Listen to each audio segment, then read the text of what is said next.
सब कुछ मेरे हाथ में कर दिया है और मैं परमेश्वर के पास से आया हूँ और परमेश्वर के पास जाता हूँ।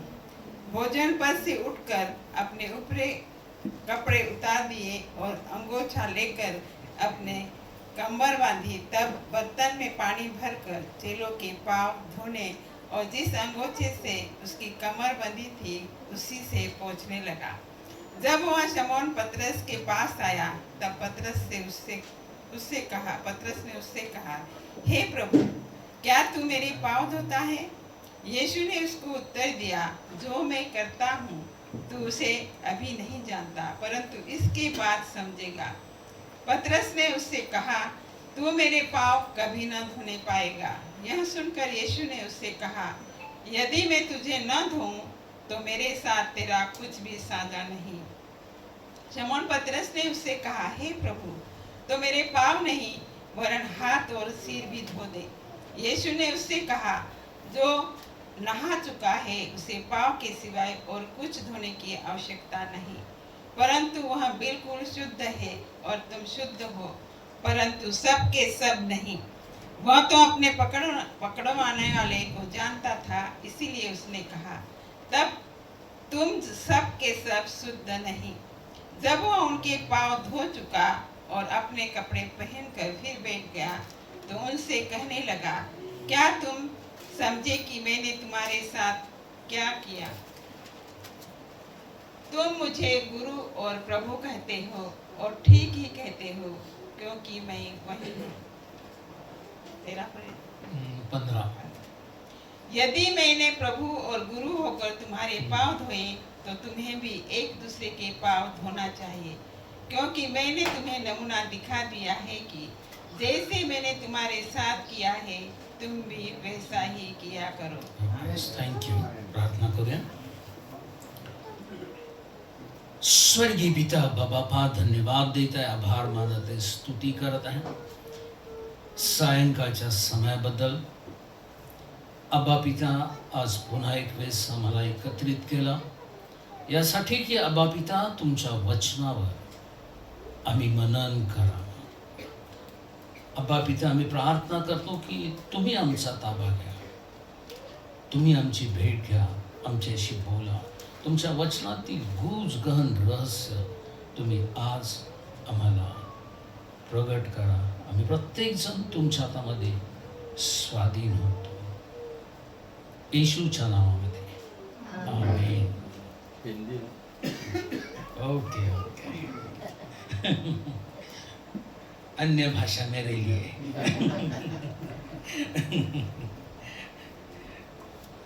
आज तक किधर एक चर्च छोड़ के किधर मैंने हिंदी में प्रचार नहीं किया।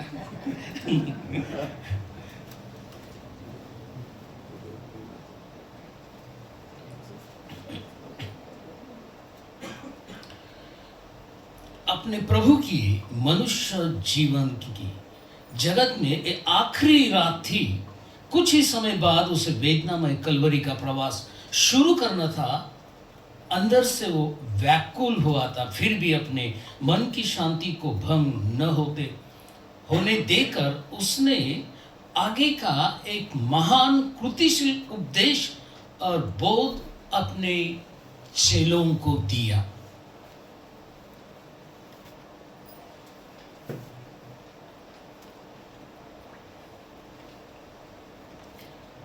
कुछ ही दिन बाद उसके चेले उसके साक्षी बन के पूरी जगत में फैलने वाले थे। 3.5 साल उसने उनको परमेश्वर के राज का शिक्षण दिया, बोध किया और परमेश्वर के राज के रहस्य भी बताए। लेकिन इन सब चीजों का ज्ञान चेलों को हुआ था, फिर भी उस ज्ञान से उन लोगों को प्रभु के पास नहीं ला सकते थे।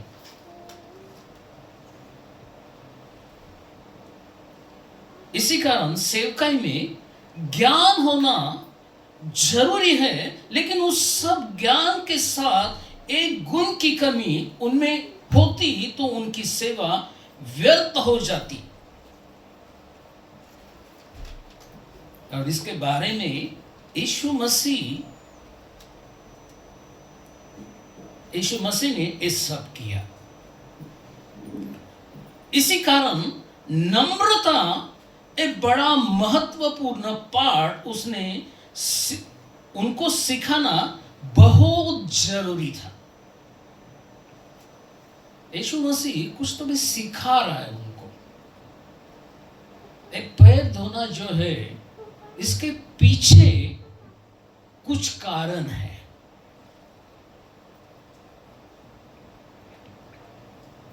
और कभी ना भूला जाने वाला ऐसा नमूना प्रभु ने खुद कृति से दिखाया। हम बहुत कुछ चीजें हम देखते हैं, सुनते भी हैं, और फिर बाद में कुछ दिन बाद हम भूल जाते हैं। लेकिन हमारे जीवन में कुछ क्षण ऐसे होते हैं, हम जिंदगी भर नहीं भूलते। प्रभु ने जो किया वो जिंदगी भर वो अब भूलने वाले नहीं थे, वो भूल नहीं सकते थे।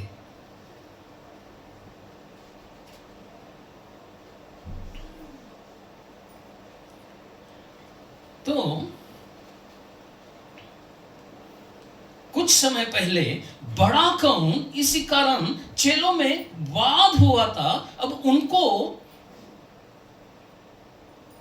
उनको पाठ देने के लिए ये सही समय था, उनको सिखाने के लिए ये सही समय था। जैसा कि सामरी स्त्री से यीशु ने सही समय का उपयोग करके उससे बात की।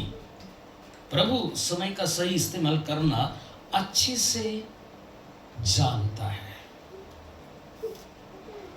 इसलिए वचन में भी कहा है कि समय का सदुपयोग करो, वेळेचा सदुपयोग करा, संधी साधून घ्या। अब ये जो चेले जो है, उनके लिए, उनको सिखाने के लिए अब ये जो समय था वो सही समय था। वो सही समय प्रभु ने चुना। प्रभु ने जो सेवा हम सबको दी है, हमें भी सीखना है। सही समय जो है वो चुनने के लिए हमें सीखना है। लूका रचित सुसमाचार इसका 22वां अध्याय 24 से 27 तक।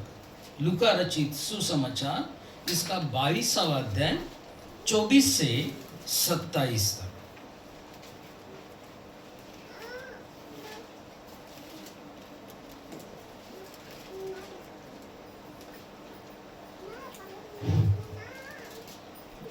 उनमें यह वाद विवाद भी हुआ कि उनमें से कौन बड़ा समझा जाता है। उसने उनसे कहा, अन्य जातियों के राजा उन पर प्रभुता करते हैं, और जो उन पर अधिकार रखते हैं वे अपकारक कहलाते हैं। परंतु तुम ऐसे न होना, वरन जो तुम में बड़ा है वह छोटे के समान, और जो प्रधान है वह सेवक के समान बने। क्योंकि बड़ा कौन है, वह जो भोजन पर बैठा है या वह जो सेवा करता है? क्या वह नहीं जो भोजन पर बैठा है? परंतु मैं तुम्हारे बीच में सेवक के समान हूँ। Thank you. तो हम देखते हैं जो चेले जो है वो सोच रहे थे कि हम में से बड़ा कौन है, बड़ा कौन है। और बड़ेपन के बारे में जो है वो सोच रहे थे। यीशु मसीह ने जाना, और यीशु मसीह जो है उनको बता रहा है। यहाँ यदि हम ठीक से पढ़ते हैं तो हमें समझ आता है। इसमें लिखा है कि उनमें यह वाद विवाद भी हुआ कि उनमें से कौन बड़ा है। उनमें यानी कि जो शिष्य लोग हैं उनमें वाद विवाद भी हुआ कि उनमें से कौन बड़ा समझा जाता है। उसने उनसे कहा, अब यीशु मसीह जो है वो यीशु मसीह ने उनसे कहा, अन्य जातियों के राजा उन पर प्रभुता करते हैं। यीशु मसीह एक उदाहरण दे रहा है, उनको समझा रहा है बड़ा कौन है, हम किससे बड़ा समझते हैं और असलियत में बड़ा कौन है।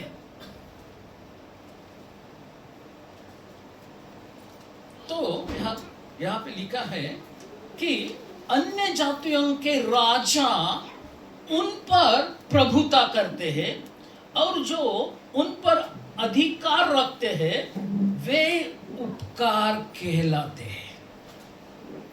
यहाँ पे 3 बातें बताई। पहले जो है अन्य जातियों के राजा क्या करते हैं? प्रभुता करते हैं। फिर अधिकार रखते हैं और उपकार कहलाते हैं कि उपकार मैं कर रहा हूं। ये 3 बातें हैं।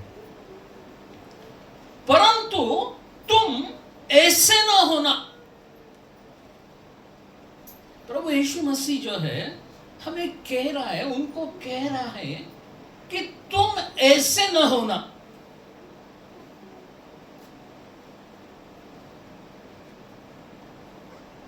वरन जो तुम में से बड़ा है वह सेवक के समान बने। जो बड़ा है उसको क्या करना है? सेवक के समान बनना है, बने। क्योंकि बड़ा कौन है? यह सवाल है। बड़ा कौन है? वह जो भोजन पर बैठा है।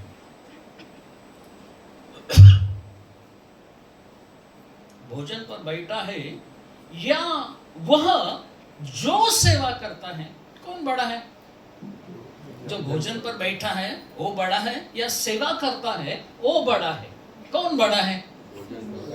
हाँ, जो भोजन पर बैठा है वो बड़ा है। हमें ये नहीं भूलना है। जो भोजन पर बैठता है वो बड़ा है। क्या वह नहीं जो भोजन पर बैठा है? यीशु मसीह भी यही समझा रहा है, यही कह रहा है कि जो भोजन पर बैठा है वो बड़ा है। परंतु मैं तुम्हारे बीच में सेवक के समान हूं। लेकिन मैं तुम्हारे बीच में, शिष्यों के बीच में उनसे कह रहा है सेवक के समान हूं।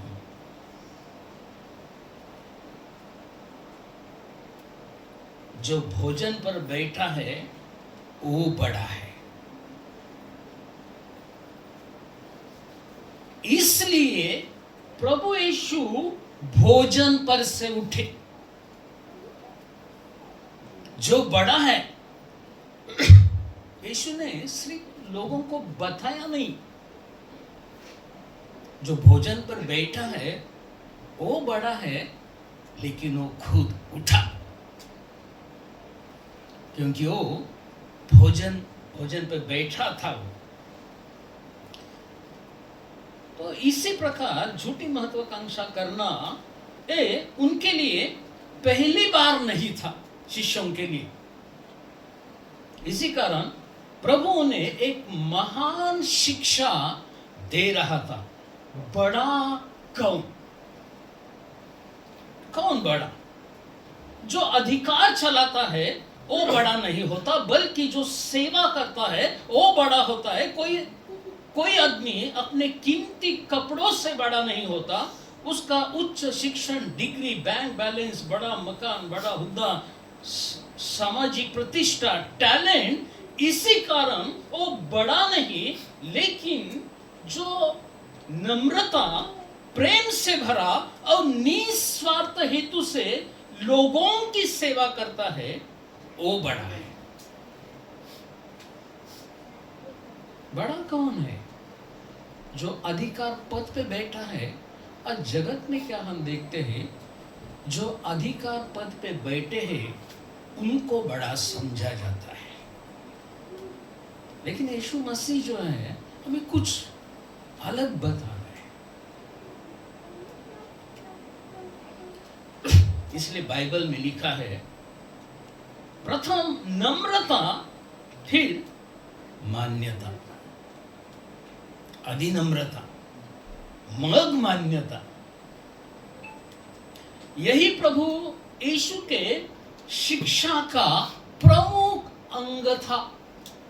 यीशु मसीह ने जो सेवा की, आज हम खुद को प्रभु के सेवक कहते हैं। ये ठीक है, हम प्रभु के सेवक हैं, लेकिन सेवा जब हम करते हैं तो किस प्रकार हम सेवा करते हैं, किस प्रकार प्रभु की सेवा हमें करनी है। प्रभु हमसे क्या चाहता है, किस प्रकार की सेवा हम करें। जिस प्रकार की सेवा हम करें, उसी प्रकार की सेवा हम कर रहे हैं। तो इसके बारे में हमें सोचना है, क्योंकि ये हमारे लिए भी धड़ा है, हमारे लिए भी पाठ है, हमारे लिए एक कित्ता है।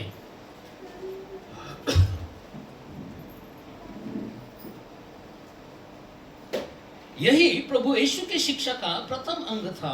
वो ऊपर वाला कमरा, दूसरे का था, फसह के त्योहार के लिए उसने कुछ समय के लिए उदार दिल से दिया था। इसका मतलब ये नहीं कि उसने भोजन करने वालों की पूरी तैयारी की थी। जिसने वो कमरा दिया था, इसका मतलब ये नहीं कि कमरा दिया तो उसने पूरी तैयारी जो है वो की थी। इसके अतिरिक्त वहां कोई चाकर या गुलाम नहीं था कि जो भोजन के पहले हर शिष्टाचार पूरी करे, ऐसा कुछ भी नहीं था।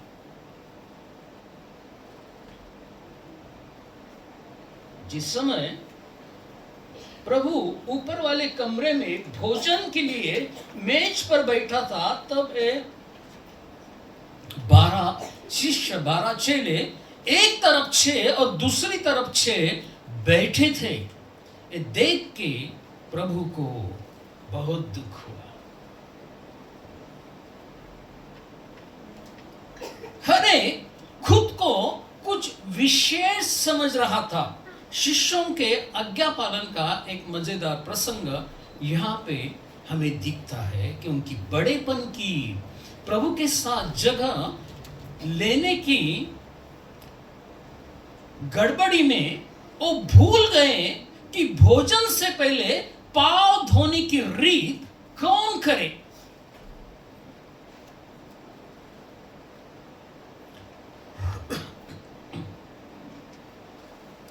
और यहां ऐसा लिखा है, 4 वचन में लिखा है, यीशु भोजन पर से उठकर, यीशु भोजन पर से उठकर। बड़ा कौन है? जो भोजन करने वाला है ना, वो बड़ा है।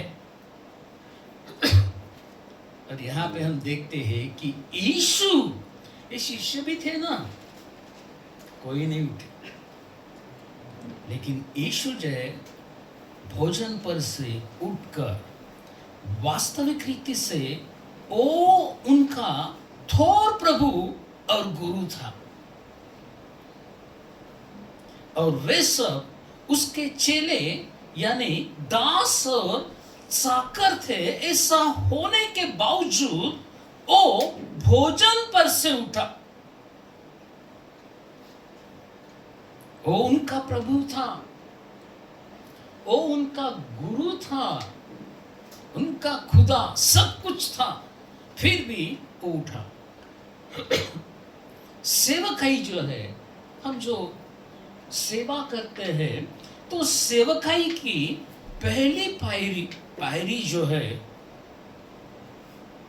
वो है उठना।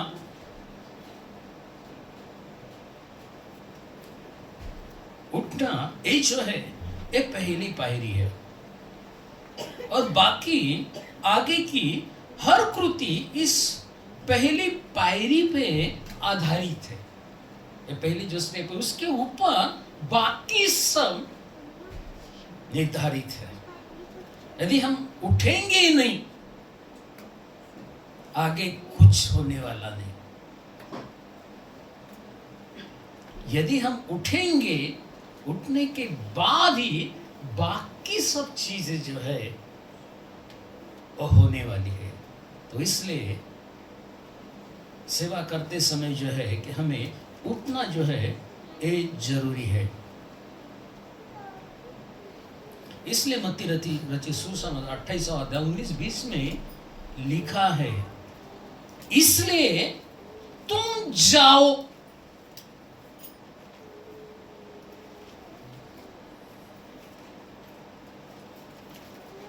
हम उठते नहीं, जाएंगे कब?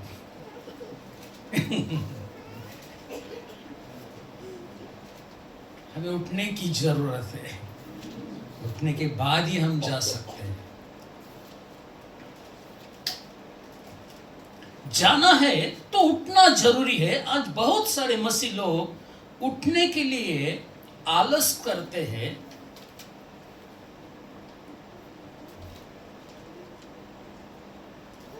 तो इसी कारण जो है पहली बात है कि हमें उठना है।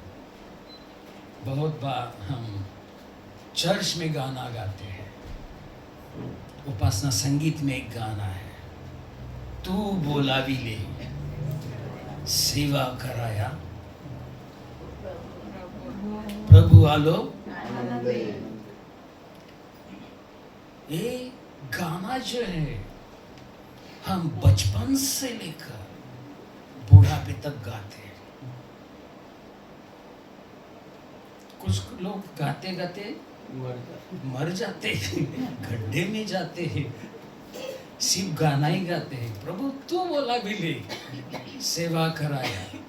जिंदगी भर गाते हैं लेकिन जिंदगी भर जाते नहीं। हमें सिर्फ गाना नहीं, पहले जाना है बाद में गाना है।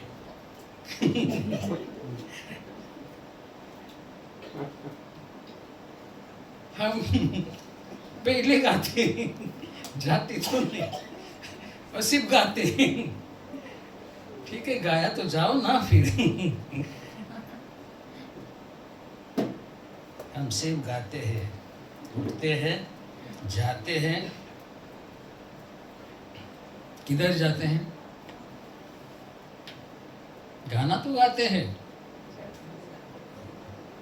उठते हैं डायरेक्ट मटन मार्केट गाते हैं। सीधा उसके बाद तू बोला भी ले देखती तो चल उधर ही सब।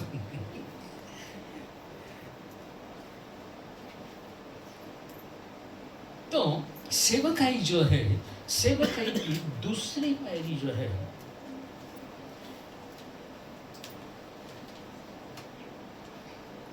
वो है वचन 4 में हम देखते हैं, और उसने अपने ऊपरी कपड़े उतार दिए। यीशु मसीह ने जो कुछ किया इसमें आत्मिक अर्थ है। वो जो है हमें सीखना है, वो हमें मालूम हुआ है, इसलिए हर बात का वर्णन यहाँ पर किया है। ये क्यों किया? वो बाहरी वस्त्र निकाले, ये किया, वो किया, ऐसा किया, वैसा किया, क्यों दिया है? उसका अर्थ है, वो जो है को हमें समझना है। और उसने अपने ऊपरी कपड़े उतार दिए, ऊपरी वस्त्र यह जैसा कि उसका वैभव और बड़ेपन का दर्शक था। उसने अपने कपड़े जो है वो उतारे। ये कपड़े उतारने का जो है ये बाह्य वस्त्र है, वो निकालने का अर्थ क्या है? उसका अर्थ है कि बड़े वो जो है उसका वैभव बड़ेपन का दर्शक था। त्याच्या वैभवाचे व थोरपणाचे ते दर्शक होते। हमारा उद्धार करने के लिए सबसे पहले प्रभु को यही करना पड़ा, अपना स्वर्गीय वैभव, सुख और सिंहासन सब छोड़ के उसे मनुष्य रूप धारण किया। स्वर्ग का वैभव उसको त्यागना पड़ा। इसलिए फिलिपियों की पत्री 2 अध्याय 6वें वचन में कहा है कि जिसने परमेश्वर के स्वरूप में होकर भी परमेश्वर के तुल्य होने को अपने वश में रखने की वस्तु न समझा, देवाच्या स्वरूपाचा असून देवा समान होणे, असणे, और सब उसने छोड़ दिया, उसे सब छोड़ कर आया। इसी तरह हमें सेवा करनी है, तो यदि सेवा ही करनी नहीं तो फिर सवाल ही पैदा नहीं होता। लेकिन सेवा करनी है तो हमारी प्रतिष्ठापन और बड़ेपन की बाह्य वस्त्र पहले निकालना पड़ेगा। प्रभु की सेवा करनी है और जो बड़ेपन जो है आज ख्रिस्ती समाज में जो है ये चित्र दिखता है, हर एक बड़ेपन के पीछे ही पड़े हैं। जो तीसरी बात जो है सेवकाई की तीसरी पायरी है, वचन 4 में लिखा है, और अंगीछा लेकर अपनी कमर बांधी, यानी रुमाल लेकर अपने कमर को बांध दिया। ये एक सेवा करने वाला दास का स्वरूप है। जब हम होटल में जाते हैं तो होटल में वेटर अपने कंधे पर या कमर को रुमाल बांधते हैं। वो ऐसा करना सेवा का दर्शक है, सेवा का दर्शक है। यीशु मसीह ने यही किया। फिलिपियों की पत्री 2 अध्याय और 7वें वचन में कहा है, वरन अपने आप को ऐसा शून्य कर दिया। फिलिपियों की पत्री 2 अध्याय 7वें वचन में कहा है, वरन अपने आप को ऐसा शून्य कर दिया। जब उसके बारे में हम सोचते हैं तो वो तो जो है महिमा, घरों में रहने वाला, वो जो है उसके लिए यहाँ पे कहा लिखा है कि वरन अपने आप को ऐसा शून्य कर दिया और दास का स्वरूप धारण किया। उसने सिर्फ शून्य नहीं किया, फिर उसने दास का स्वरूप धारण किया और मनुष्य की समानता में हो गया।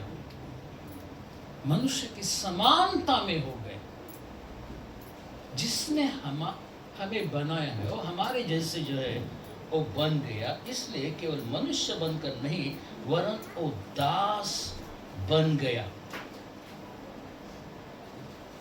आज हम क्या देखते हैं, लोगों को धनी बनना पसंद है लेकिन दास बनना किसी को पसंद नहीं है। हम खुद को शून्य तो नहीं करते, बल्कि खुद को हर चीज से भरते रहते। खाली होना किसको पसंद नहीं, सिर्फ भरना पसंद है। यीशु शून्य हो गया, उसका जो दैवीपन जो है वो सब उधर ही वो छोड़ दिया है। इसलिए हम देखते हैं कि परमेश्वर ने उसको अभिषेक किया। यीशु मसीह को अभिषेक की जरूरत थी क्या? जरूरत थी उसको अभिषेक करने की? जरूरत थी इसलिए उसको अभिषेक किया, क्योंकि इसमें लिखा है वो शून्य बना, सब कुछ उधर छोड़ किया। इसीलिए इसी कारण परमेश्वर ने उसको अभिषेक किया। और अभिषेक बहुत बार पास्टर निर्मल जो है, पास्टर गावित, हम लोग जब बैठते हैं हम चर्चा करते हैं अभिषेक के बारे में। लोग अभिषेक के बारे में बहुत बोलते हैं, अनॉइंटिंग अनॉइंटिंग अनॉइंटिंग, ये बहुत अभिषिक्त है, अनॉइंटेड है। यीशु जो है उसको अभिषेक किया, और अभिषेक करने के बाद यीशु ने क्या किया? अंधों को आंखें दी, बीमारों को चंगा किया, मरे हुओं को जिंदा किया।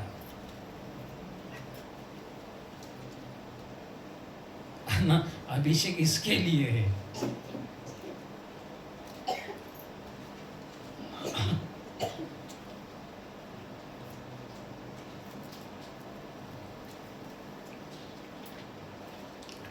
और चौथी बात जो है वचन 5 में लिखा है, तब बर्तन में पानी भरकर चेलों के पांव धोने और उसी रुमाल से पोंछने लगा।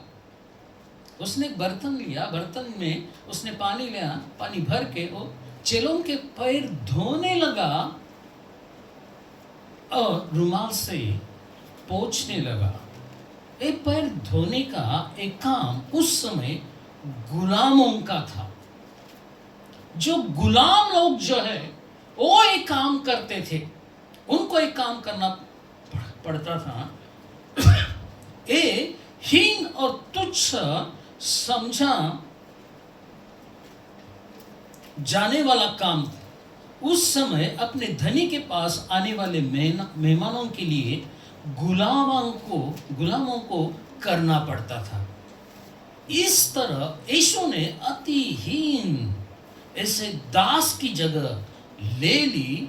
इसलिए जब तक कोई दास का स्वरूप धारण नहीं करता तब तक वो सेवा नहीं कर सकता।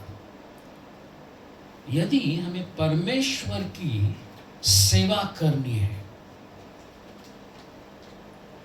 यीशु मसीह ने कितना दिया है, वो खुद दास बना। प्रभु की सेवा करनी है तो पहली चीज है हमें दास बनना है। आज बहुत सारे प्रभु के दास बनकर नहीं वरन अधिकारी बनकर सेवा कर रहे हैं। आज प्रभु की जो दास है उनको सेवा करनी है, लेकिन दास बन के नहीं। दास बन के कोई सेवा करना नहीं चाहता, बल्कि अधिकारी बन के सेवा करना लोगों को अच्छा लगता है। फिर बाद में हम देखते हैं 6वें वचन में, जब यीशु मसीह अपने चेलों के पैर धो रहा था, तब जो पेत्र को इस बात का बहुत बुरा लगा। पेत्र को बहुत बुरा लगा और फिर जो है वो उसने प्रभु से कहा, वचन 6 में लिखा है, हे प्रभु, क्या तू मेरे पाँव धोता है? उसको बुरा लगा, उसको मालूम था ये हमारा प्रभु है, ये हमारा धनी है, ये हमारा स्वामी है, ये हमारा गुरु है, हमारे पैर धो रहा है। तो इसलिए उसने कहा कि हे प्रभु, क्या तू मेरे पाँव धोता है? तब यीशु ने उससे कहा, जो मैं करता हूं तो उसे अभी नहीं जानता, परंतु इसके बाद समझेगा। यदि मैं तुझे न धोऊं तो मेरे साथ तेरा कुछ भी साझा नहीं, माझ्या बरोबर तुला हिस्सा नहीं। बहुत बार ऐसा होता है कि प्रभु जो कुछ करता है वो हमें समझ में नहीं आता, लेकिन बाद में जो है हमें समझ आता है।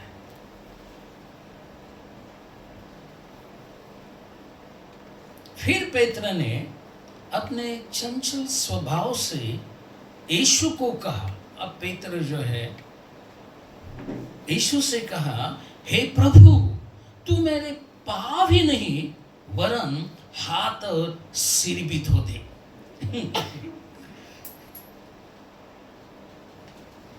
सिर्फ मेरे पाँव ही नहीं, मेरे सर सब,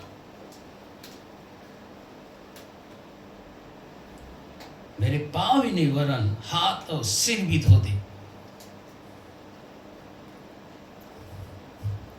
यालाच म्हणतात, ऊस गोड लागला मुळा सकट खावा, नहीं का? अभी पैर धो रहा है, मुझे स्नान पूरा ही धो दे।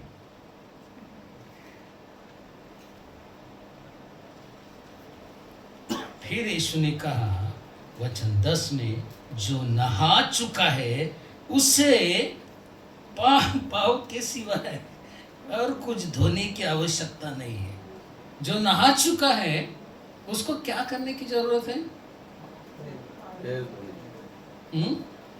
पैर धोने की जरूरत है।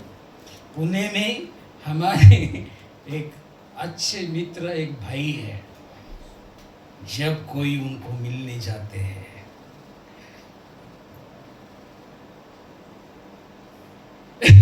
एक घंटा पहले भी नहा चुके हो, पहले बाथरूम जाना पड़ता है।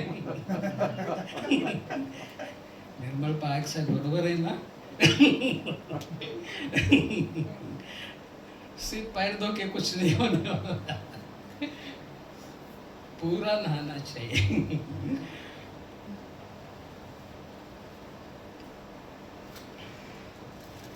स्नान नया जन्म का प्रतीक है, नया जन्म का प्रतीक है। याकूब की पत्री 1 अध्याय 18 वचन में कहा है कि उसने अपनी ही इच्छा से हमें सत्य वचन के द्वारा उत्पन्न किया।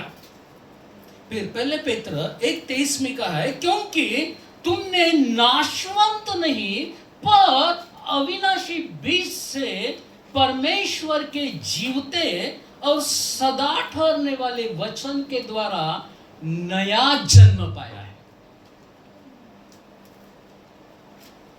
क्योंकि तुमने नाशवंत नहीं पर अविनाशी बीज से परमेश्वर के जीवते और सदा ठहरने वाले वचन के द्वारा नया जन्म पाया है। पानी वचन का और धोना या स्नान परमेश्वर के वचन के द्वारा शुद्ध अंतकरण का दर्शक है, जिसका उल्लेख पुराने नियम और नए नियम में बहुत जगह किया है। इसलिए यूहन्ना रचित सुसमाचार 15वां अध्याय 13वें वचन में कहा है कि तुम तो उस वचन के कारण जो मैंने तुमसे कहा है शुद्ध हो। शुद्ध हो चुके हैं वचन के द्वारा। उस समय पैलेस्टाइन देश में रास्ते हमेशा धूल मिट्टी से भरे रहते थे। इसी कारण घर के अंदर आने से पहले एक क्रिया की जाती थी। जब तक हम एक पाप की धूल प्रभु ने उसके वचन के द्वारा नहीं धो दी तो हमें उसके साथ सहभाग नहीं है। तीतुस की पत्री 1 अध्याय 5 में कहा है कि तो उसने हमारा उद्धार किया और यह धर्म के कामों के कारण नहीं जो हमने आपके पर अपनी दया के अनुसार नए जन्म के स्नान और पवित्र आत्मा के हमें नया बनाने के द्वारा हुआ है, कर्मों से नहीं है। ये उसकी दया है। तो इसलिए यीशु मसीह यहाँ पे कहता है कि तो आगे तुम्हें भी एक दूसरे के पांव धोना है। वचन 14 में कहा है, यदि मैंने प्रभु और गुरु होकर तुम्हारे पांव धोए तो तुम्हें भी एक दूसरे के पांव धोना चाहिए। ये 14 वचन और 15 वचन जो है इसमें यानी कि समझने के लिए थोड़ा गड़बड़ हुआ है लोगों को। तो इस 14 वचन में कहा है कि यदि मैं प्रभु और गुरु होकर तुम्हारे पांव धोए तो तुम्हें भी एक दूसरे के पांव धोना चाहिए। आज जो है बहुत जगह बहुत चर्चेस में पैर धोने की क्रिया जो है वो की जाती है। पैर धोते हैं। ये पैर धोना जरूरी है? ये क्या है पैर धोना?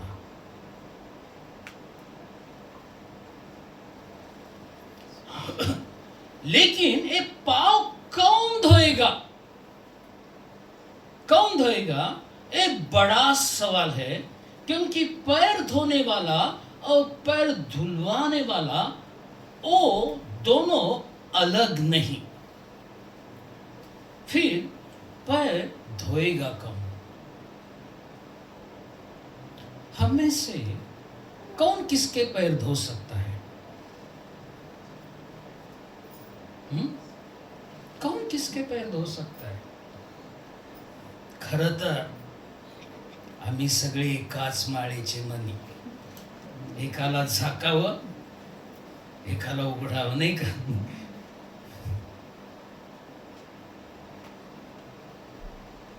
मग पाय धुवायचे कोणी?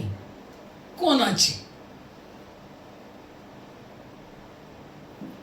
हम एक दूसरे से अलग नहीं, लेकिन इस कृति का असली अर्थ है ये है कि हम एक दूसरे को वचन से बोध करना है, सेवा करनी है।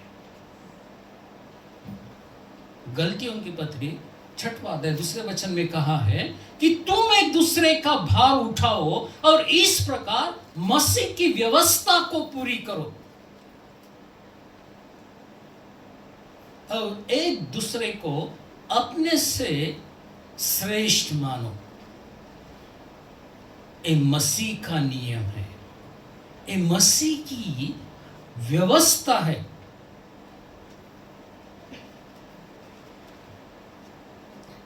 उस जमाने में पैर धोने के लिए कुछ नियम थे। सर्वप्रथम यही कि दूसरों के पैर धोते समय पहले हमारे हाथ शुद्ध होना चाहिए। शुद्ध हाथ ये हमारे शुद्ध आचरण के प्रमाण है। यदि हम दोषी हैं तो हमें दूसरों को वचन बताने का कोई अधिकार नहीं है। इसलिए स्तोत्र संहिता में एक वचन है, उस वचन में कहा है कि परमेश्वर दुर्जन से कहता है, मेरा वचन सुनाने वाला तू कौन है? और दुर्जन से कहता है कि मेरा वचन सुनाने वाला तू कौन है? कोई भी पाप में रहकर प्रभु की सेवा नहीं कर सकता। ये नियम है सब। दूसरी बात ये कि ये करते समय हमारे हृदय में नम्रता होनी चाहिए।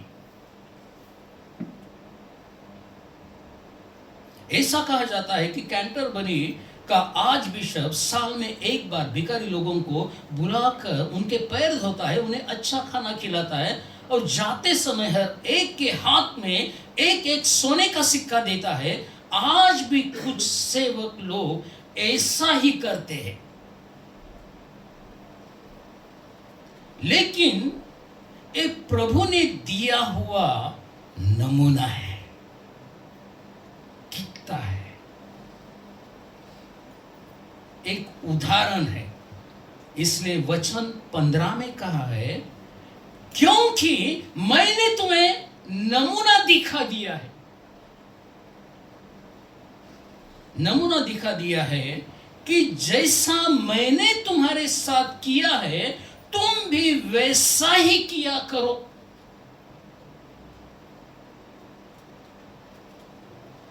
लेकिन आज अनेकों ने इसका ऊपरी अर्थ लिया है और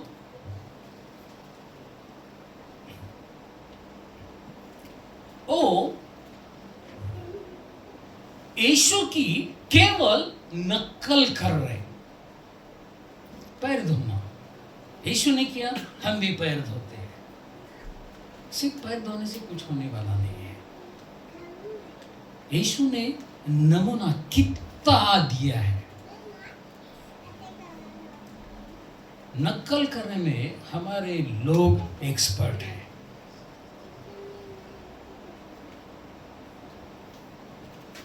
लेकिन यीशु मसीह ने वो कितना दिखाया, उसका आत्मिक अर्थ वो समझते नहीं। ये नम्रता दिखाने का केवल दिखावा है। सेवकाई का कुछ अलग कार्य दिखाकर लोगों को अपनी तरफ आकर्षित करने के लिए शैतान ने अनेकों को फंसाया है। जो साल में एक बार भिखारी लोगों के पैर धोकर एक एक सोने का सिक्का देते हैं, वो ही साल भर वैर भाव के आसन पर बैठे रहते हैं, एक दूसरे का द्वेष करते हैं और खुद को बड़ा समझते हैं। हमारे प्रभु ने केवल पैर धोकर नम्रता दिखाई नहीं या सूखे धड़े नहीं दिए, लेकिन उसने खुद को रिक्त किया, खुद को शून्य बनाया। यीशु के लीन और नम्रता में पूर्ण रिक्तता थी, खालीपन था। उसकी नम्रता में आज्ञापालन, परमेश्वर का प्रेम, शत्रु पर प्रेम, दया, दासपना और सेवकाई का अंतकरण, सहनशील वृत्ति, इन चीजों का संगम था। ये सब चीजें उसमें थी। हमारी लीनता और नम्रता ये केवल शब्दों में नहीं होनी चाहिए, वो सिर्फ दिखाव नहीं होनी चाहिए, क्योंकि सच्ची नम्रता केवल कृति से प्रकट होती है।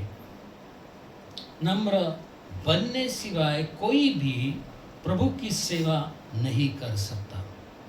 नम्रता सेवकाई की पहली पायरी। रिक्त होना इस सेवकाई के लिए लगने वाला अंतकरण का नम्रपना है, जो हमें जानबूझकर करना चाहिए। यीशु की शिक्षा का कितना लेना यानी सलीब के मार्ग पर चलना। अब आखिरी बोध यानी यीशु ने अपना वस्त्र पहना और उसने साथ बैठा, उनके साथ बैठा। उसे मालूम था कि उनमें से एक उनको पकड़वाने वाला है।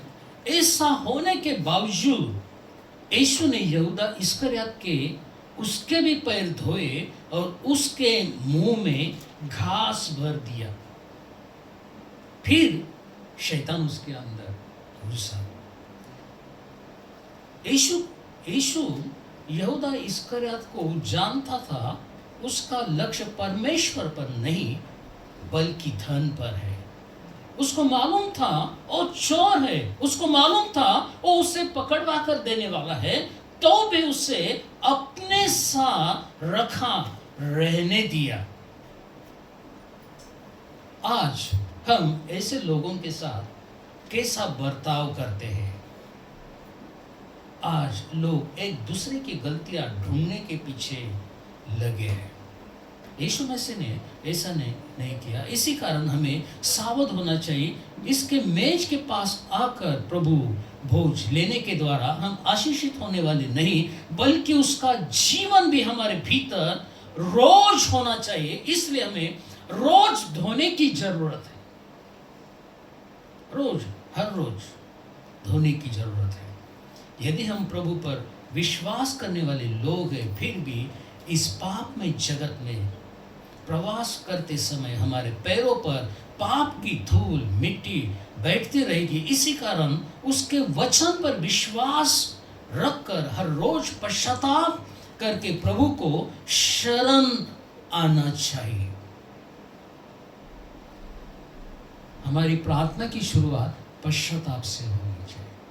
मैं जब भी प्रार्थना करता हूँ तो प्रार्थना की शुरुआत मैं पश्चाताप से करता हूँ। बहुत से लोग ऐसे प्रार्थना करते हैं कि प्रभु, यदि मुझसे कुछ गलती हुई हो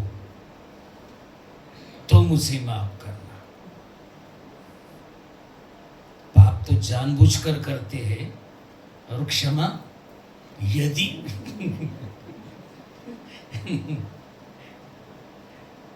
हे पश्चाताप नाही आहे. जर तुम्ही आपली पापे पदरी घ्याल तर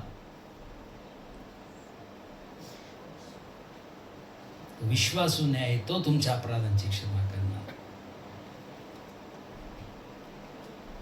इसलिए पहला यूहन्ना 1:9 में कहा है कि यदि हम अपने पापों को मान ले तो वह हमारे पापों को क्षमा करने और हमें सब अधर्म से शुद्ध करने में विश्वास योग्य और धर्मी है. इस वचन में कहा है यदि हम अपने पापों को मान ले तो क्षमा मिलने वाली है. एक पश्चाताप नहीं, यदि मुझसे कुछ गलती हुई है तो एक पश्चाताप नहीं है. ऐसी प्रार्थना कभी नहीं करनी चाहिए. प्रार्थना करनी, हाँ प्रभु मुझसे गलती हुई, मैंने पाप किया, मुझसे पाप हुआ, मैं कबूल करता हूं, मैं छोड़ देता हूं, प्रभु मुझ पर दया कर.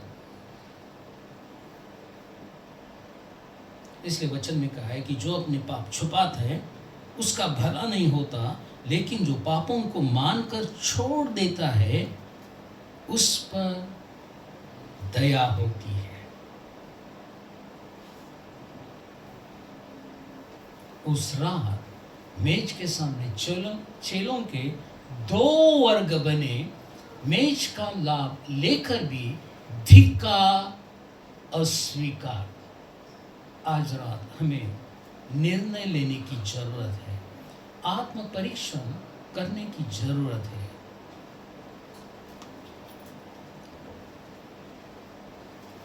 यहाँ हमने कुछ बातें हमने आज देखी है. इस वचन से हमने सीखा है. पहली बात हमने सीखी है, यदि परमेश्वर की सेवा करनी है तो हमें नम्र बनना है. नम्रता का पहला पाठ यीशु मसीह को मालूम था ये नम्रता के सिवा है कुछ नहीं करने वाले. दूसरा जो है वो उठना. तीसरा उसने रुमाल बांधा, इसका मतलब दास का स्वरूप धारण करना. बर्तन में पानी लिया, इसका मतलब कृति करना, प्रत्यक्ष सेवा करना. पांचवा ये हमारे लिए कितना है, पैर धोना एक केवल नक्कल है, लेकिन एक दूसरे को बड़ा मान के एक दूसरे की सेवा करना असली सेवा है. प्रभु यीशु ने अपने चेलों के पैर नहीं धोए बल्कि अपनी जान भी दे दी. यही सच्ची सेवा है. आज जो हमारे पास प्रभु का वचन पहुंचाने के लिए बहुत ने अपनी जान दी और रक्त साक्षी बने ताकि हमारा उद्धार हो। सच्ची सेवा त्याग के बिना कोई कर नहीं सकता। आम्ही प्रभूला धन्यवाद देऊया ह्या वचनासाठी, कारण प्रभू ह्या वचनाच्या द्वारे आमच्याशी बोललेला आहे। प्रार्थना करूया। स्वर्गीय पिता, धन्यवाद देते, आभार मानते, स्तुती करत आहे आजच्या दिवसाबद्दल, सुंदर सहभागितेबद्दल धन्यवाद देत आहे। अब्बा पिता, आमच्या जीवनासाठी देखील हा एक महत्त्वाचा धडा आहे। आमच्यासाठी एक कित्ता स्वतः प्रभू येशू ख्रिस्ताने घालून दिलेला आहे। तुमचं वचन देखील आम्हाला हेच सांगतं, आधी नम्रता मग मान्यता। जी सेवा तुम्ही आज आम्हा प्रत्येकाला दिलेली आहे अब्बा पिता, ही सेवा आम्ही नम्र भावाने करण्यासाठी आम्हा प्रत्येकाला सहाय्य मदत करा। आमच्यामध्ये जो काही गर्व, जे काही प्रतिष्ठा, ज्या काही देवाला न आवडणाऱ्या गोष्टी, त्या प्रत्येक गोष्टीपासून दूर राहण्यासाठी प्रभूची सेवा आत्म्याने, खरेपणाने, प्रामाणिकपणे, विश्वासूपणे, निस्वार्थीपणे, पावित्र्यानं युक्त होऊन नम्र भावाने करण्यासाठी आम्हा प्रत्येकाला सहाय्य मदत करा। आजचं वचन आमच्यासाठी आशीर्वादित केलेलं आहे, याबद्दल धन्यवाद देतो, आभार मानतो येशूच्या नावामध्ये। आमेन, आमेन, आमेन। थँक्यू।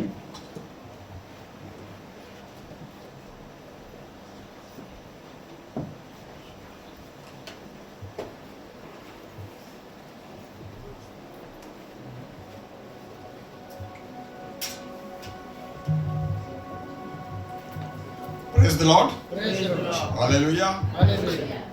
आइए हम प्रभुभोज की ओर जाएंगे।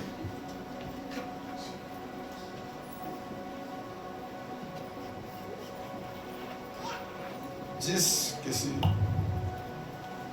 जो भी विश्वासी है और कौन सा भी चर्च का हो जिसका बपतिस्मा हुआ है, वो प्रभुभोज के लिए प्रभुभोज ले सकते हैं। और आइए हम खड़े हो जाएंगे जिनको प्रभुभोज लेना है।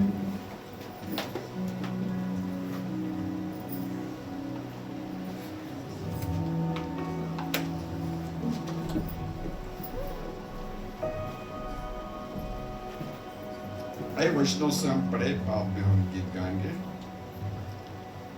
प्रभु यीशु ने जिस रात वो पकड़वाया गया रोटी ली और धन्यवाद करके तोड़ी और कहा, यह मेरी देह है जो तुम्हारे लिए है, मेरे स्मरण के लिए यही किया